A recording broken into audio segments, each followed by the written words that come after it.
Hey, Southern Mudslingers 843, couples therapy. As you can see, we got problems again. We are 2 rides in a row blowing axles apart. So I believe this was the first one to go. This is the Rhino 2.0. What happened was left side dropped into a hole. I think both sides of the front suspension maxed out and we shredded the outside. In the process of getting out or however it went, the driver's side blew the last inch off of the driver's side front Rhino. So we've got the Torq Locker here. Let's see if you can see it. Down in there somewhere, there is a chunk. Actually, you probably have to see it from this side. There's a chunk of axle in there. So it looks like I have to tear this apart. As you can see, it was full of mud. I'll put some pictures up. But last time, if this Torq Locker breaks off more axles, we're gonna move to something else.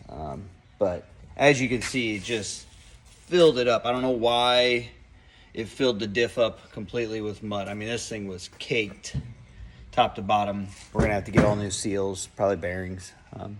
But about a week or so, hopefully we'll be back together and more riding. Stay tuned.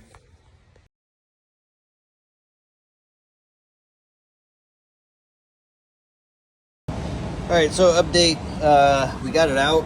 This is the tip of the axle. It's an inch, maybe a little less. It was stuck down behind there.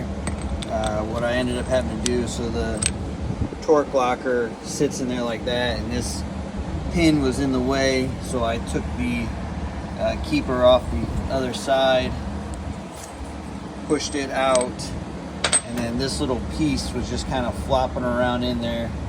I took a long screwdriver, got it lined up, and when it looked like the splines were lined up inner and outer, I just took a punch and popped it through. It doesn't look like it's too messed up. One thing I did do before I did all this was the keeper for that, the end of that axle, I punched it out of there, otherwise it wasn't coming out. So that's good. I'm glad it's out. We're gonna put it all back together, get some seals, and hopefully it's not growling and groaning. So just in case you have an axle break off inside your Torq Locker, it's the best way to go about it.